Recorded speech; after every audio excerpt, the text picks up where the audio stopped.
প্রশান্ত মহাসাগর এক বিশাল রহস্যের ভাণ্ডার।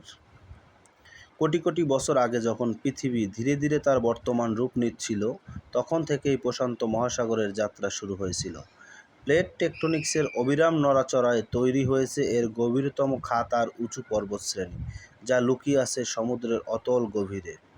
প্রশান্ত মহাসাগর শুধু বিশালই নয়, এটি জীব বৈচিত্র্যের এক অবিশ্বাস্য আখড়া। পৃথিবীর প্রায় অর্ধেক সামুদ্রিক প্রজাতি এই মহাসাগরে বসবাস করে।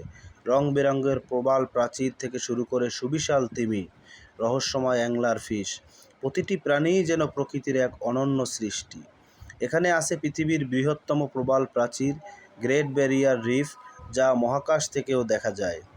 কিন্তু মানব সভ্যতার বিকাশের সাথে সাথে এই মহাসাগর আজ হুমকির মুখে।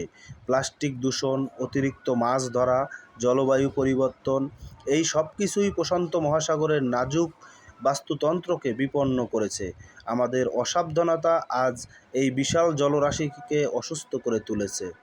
তবে আশার আলোও আছে। বিশ্বজুড়ে বিজ্ঞানীরা, পরিবেশকর্মীরা এবং সাধারণ মানুষ এই মহাসাগরকে বাঁচাতে একসঙ্গে কাজ করেছেন। সচেতনতা বৃদ্ধি পাচ্ছে, নতুন প্রযুক্তি আবিষ্কৃত হচ্ছে যা দূষণ কমাতে সাহায্য করবে।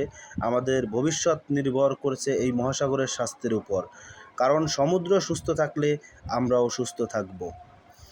প্রশান্ত মহাসাগর একটি ভৌগোলিক সত্তা নয়, এটি আমাদের প্রাণের স্পন্দন। এর প্রতিটি ঢেউয়ে যেন প্রকৃতির গল্প লুকানো।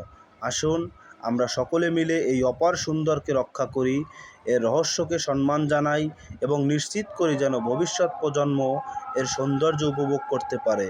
কারণ এই নীল জলরাশি শুধু আমাদের নয়, পুরো পৃথিবীর সম্পদ।